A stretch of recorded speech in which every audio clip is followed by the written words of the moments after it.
Imagine this scenario. A person owes the bank $100,000. Interest and penalties are piling up every single day. Debt collectors are calling non-stop, and court enforcement officers have frozen all bank accounts. The situation seems completely hopeless with zero way out. But then, out of nowhere, that exact same bank agrees to settle the entire debt in full for just $15,000. No court trials, no lengthy bankruptcy procedures, and no lifelong stain of being labeled a defaulter. Does that sound like a fairy tale or some kind of cheap trap? In reality, this is an entirely legal, strictly structured financial instrument that has been used in the banking system for decades. It is known as an assignment of claim agreement, or simply put, a debt assignment. Welcome back. In this video, you will discover why banks actually find it profitable to sell off your debt for pennies on the dollar, how to execute this procedure legally so you don't end up empty-handed, and most importantly, a step-by-step roadmap for how you personally can negotiate with the bank to buy out your debt for 10 to 20% of its actual value. Make sure to watch this episode until the end. Right in the middle, we will cover the single most critical legal detail: why the bank will never sell the debt directly to you, and which third party you must use to get it done. Let's dive in. Before running to the bank with an offer to buy out your debt at a discount, you need to understand how the bank thinks. A bank is not a charity, nor is it a group of emotional decision makers. It is a cold, calculated mathematical engine. The moment your loan goes past 90 to 180 days of delinquency, you instantly become a toxic asset on the bank's books. Why does this happen? First, the regulatory reserves. Under central banking regulations, for every non-performing loan, a commercial bank is required to freeze 100% of that debt amount in reserves using its own capital. That means while you owe $50,000, the bank has another $50,000 sitting completely dead in a reserve account, generating zero profit. Second, collection costs. To chase down your money through attorneys, courts, and enforcement agents, the bank spends real money: legal salaries, court filing fees, and working hours.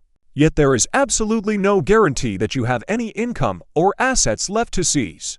Third, the write-offs and financial reporting. At the end of the fiscal year, banks need to clean up their balance sheets by removing bad loans to present clean metrics to investors and financial regulators. So the bank is faced with a clear choice. Option A: sell your debt to a debt collection agency in bulk, as part of a package with thousands of other defaulted loans, for 3 to 7% of its face value.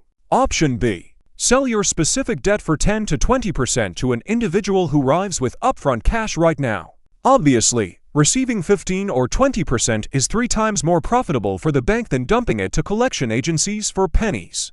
This simple math is the foundation of our entire strategy. Here is a critical warning. You cannot take out a fresh loan today, walk into the bank a month later, and say, "Well, I don't have the money. How about I give you 15% and we call it even?"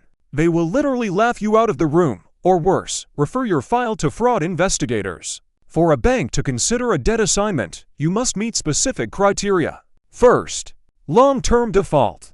The minimum time frame is 6 to 12 months of non-payment. The bank must be convinced that standard recovery tactics of phone calls, reminders, and mild pressure no longer work on you. Second, absence of official income and valuable assets. If you earn a documented paycheck that enforcement officers can garnish, or if you own a second property, vehicles, or real estate assets, the bank will not agree to a settlement. Why take 15% when they can legally claim 100% through court enforcement? Third, failed enforcement actions. Ideally, enforcement proceedings have already taken place, and the court officer closed the case due to an inability to locate assets or income. Fourth, upfront cash available through a third party. The debt must be bought out in a single lump sum payment. Installment plans almost never exist when buying out defaulted debt. If you fit these criteria, congratulations, you are in the strongest possible position to start negotiations. Now, pay close attention. Here is the single biggest legal pitfall where 90% of people fail. You cannot buy out your own debt directly under your own name. Under contract law, debt assignment means replacing the creditor. You cannot legally become your own creditor. If the bank sells the debt directly to you, it creates a merger of debtor and creditor in the exact same person. From a banking compliance standpoint, this is a legal conflict that banks will virtually never process directly. So how do you execute this correctly? You need a trusted intermediary. This can be a brother, sister, close friend, or a trusted relative. Here is how the structure works. Your representative approaches the bank as a third party. They state, "I am aware that your client has a non-collectible debt. He has no assets, and you will not recover anything from him. However, as a close associate, I am willing to use my personal funds to purchase the rights to his debt for 15% of its total value so he can move on." The bank approves the deal and enters into an assignment contract with your trusted representative. Now, your new creditor is your friend or relative. After that, they can either legally forgive the debt or you can settle it privately between yourselves. Write this down or save this exact four-step action plan from point A to point B. Step 1. Prepare the ground. Stop making small token payments of $50 or $100 just to show goodwill. Those micropayments only feed the interest charges and prove to the bank that money can still be squeezed out of you. There must be a complete freeze on payments demonstrating absolute financial insolvency. Step 2. Submit a formal buyout proposal. Your third-party representative submits a written offer to the bank's non-performing loan department. The language must be strictly professional and pragmatic. I offer to purchase the rights of claim under loan agreement number X. Total outstanding balance is $50,000. Due to the debtor's severe financial hardship and lack of assets, I propose an assignment of claims in my favor for $7,500. Step 3. Negotiate and wait. The bank will likely decline your first offer or counter with a higher percentage, such as 30 or 40%. That is a normal part of negotiation. Do not rush. Resubmit the offer after a couple of months or near the end of a financial quarter when departments need to meet recovery targets.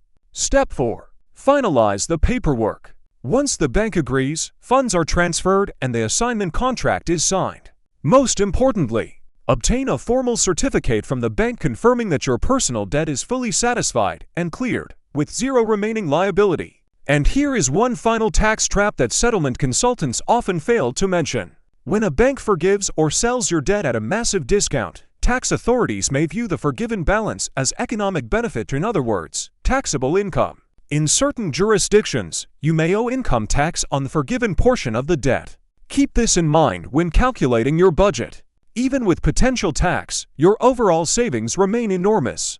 To wrap things up, buying out your debt via assignment is not a myth, but a cold, strategic calculation. If you find yourself in financial distress, do not hide from debt collectors. Learn your rights, leverage legal mechanics, and take control of your financial future.